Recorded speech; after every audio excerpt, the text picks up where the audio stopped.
Hello, Sunita Leek here of Weddings by Sunita. As a special honoree Notary of the Year 2019, my presentation today will be on improving your revenue streams with Wedding Officiant Work.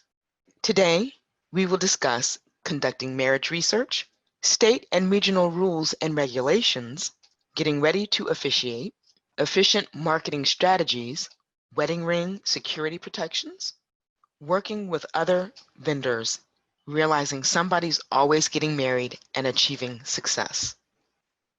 Some of you may wonder if you can conduct a wedding ceremony. In a nutshell, anyone can. There is presiding over a ceremony as a wedding officiant or as a wedding celebrant. Remember that a wedding officiant has the official capacity to marry the couple legally.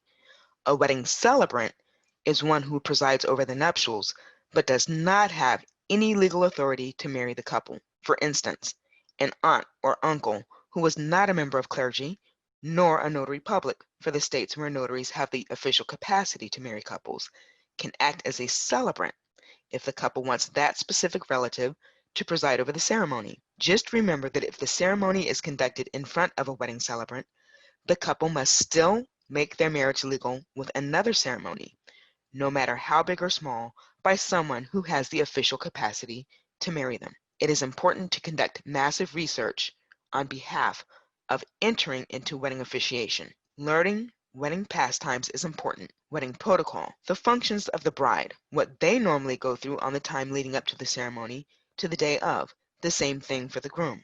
Let's put you to the test. Have you ever heard of something old, something new, something borrowed, something blue? What side of the officiant do the bride and bridesmaids, groom and groomsmen traditionally stand on? How many each of bridesmaids and groomsmen are present traditionally? Research the different types of ceremonies you can conduct. We're not going to go into religion here, but over time, you will learn that people do not always follow what is considered traditional.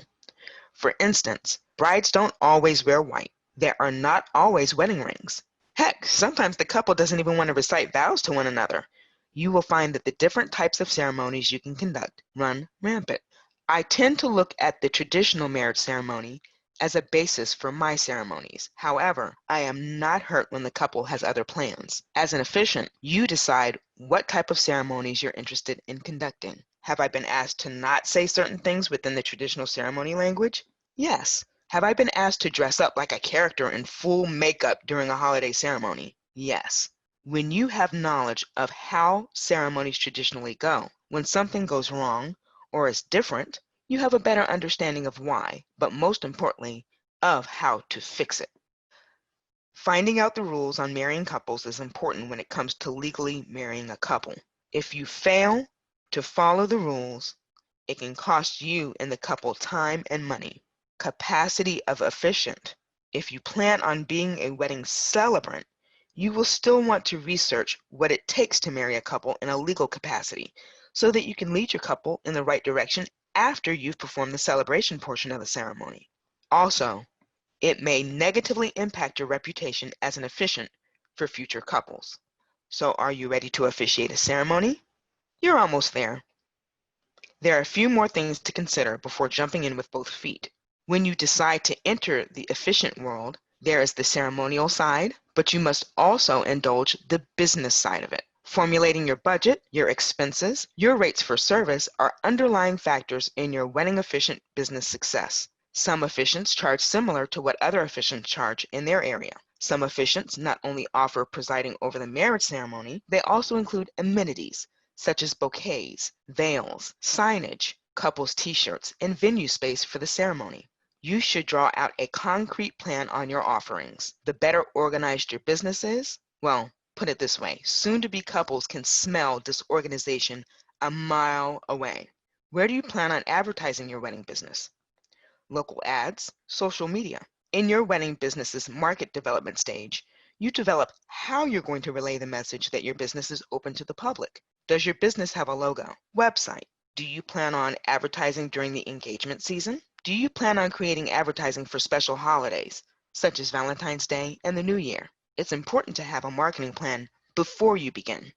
There are many resources online and through books on the job you're about to embark upon. Chances are, if you're viewing this presentation, you already have notary colleagues who officiate ceremonies themselves. Some officiants provide wedding officiant consultations. There are wedding officiant tutorials online. There are many resources to choose from.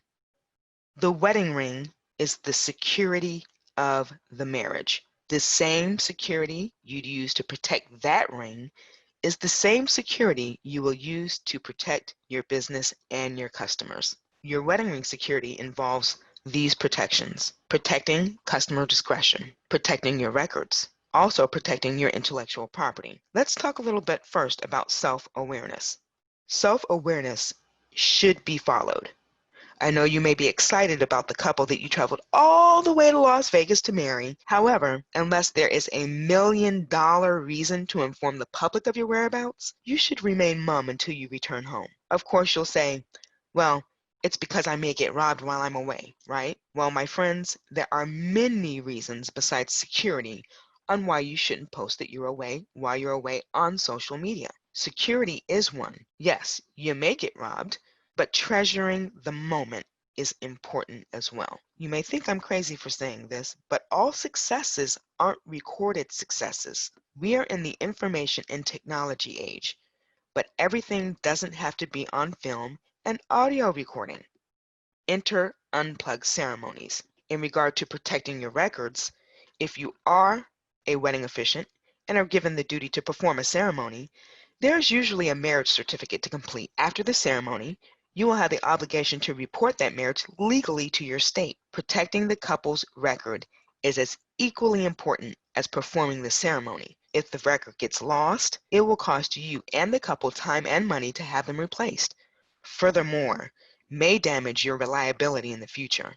Protecting your intellectual property is key. Did you create a logo? Did you name your business? Protect what you've created by trademark, copyright, and incorporation. Protect customer discretion at all times. Of course, as I stated, we are in the information and technological age, so social media will play a major part in your business. Never post about a couple's nuptials without their permission. Some officiants create waivers for their customers to be able to announce their nuptials publicly, having them sign a form. Some officiants ask their customers, but never will you haphazardly post specifics about a couple getting married without their permission. Marry your media. What do I mean by marry your media? Make everything come together. If you plan on marketing your wedding officiant business online through social media and email marketing, you must commit to the upkeep. It's not just about creating a website and thinking you have it all down. If you plan on using social media as a marketing tool, you need to consider content creation. What materials will you create for your business? Graphic design for your signature logo. Will you develop a wedding blog? Your advertising speaks for your business. You will consider everything, down to the wording of the language in your content, to make your wedding officiant business yours. Trend setting and following. Remember the flash mob engagements? Have you attended a wedding where it was broadcast live on social media? You may plan on performing weddings in a traditional manner, have a more modern approach, but to put the icing on the cake, sometimes following current trends can make your efficient business seem more exciting and more relevant. Consider the audience you plan on advertising to, understanding that our audience will usually include a specific age range, but don't discriminate. Wedding couples will come to you at all ages. Wedding couples will come to you from all backgrounds. On the most part, you have to have an open mind when couples contact you for your efficient services. They are searching for an efficient that will meet their needs. You will also consider seasonal changes, meaning knowing the windows for engagement season, wedding season. We'll even include weather and climate in this because of weddings held outside. Working with other wedding pros. Some of the types of businesses that service wedding couples are wedding coordinators, photographers, and DJs, also makeup artists, just to name a few. During more formal ceremonies, it will seem as though everything goes together seamlessly. However, working with other wedding vendors takes work.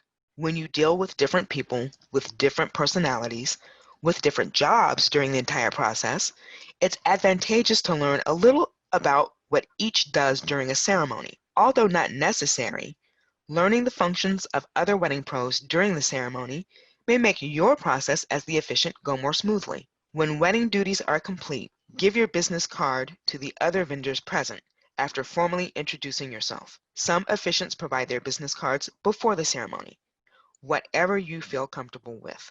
As a side note, you also have an instant referral source in any couples you marry. You should never leave the table without giving them a card. Give them a couple of cards and let them know to tell their family and friends about the services you provide. When you think of your market, you need to remain in this frame of mind. As long as people are on this earth, there will be somebody getting married. For those that are, you're going to market to them. And what do you think is the best way to market to the people getting married? Number one, find them. Solicit who or where they are or will be purchasing from their wedding. I can't tell you how many wedding planners, florists, and other wedding vendors, including wedding officiants, have referred me for others' weddings ceremonies. As stated previously, not only should you market to wedding couples, you should also market toward their vendors. Unless they see a ceremony you've acted as officiant for, or else know you personally, they are less likely to refer you. You can do this in the form of entertaining collaborations with other wedding vendors and also by referring them to wedding couples. There may be a time where you cannot officiate a ceremony and have to refer another officiant. Don't be afraid of competition. When you think in the frame of mind that there is no competition, you are more free to think, to market, to be. Try it. Here are just a few helpful tips to start you on your journey. Study formats.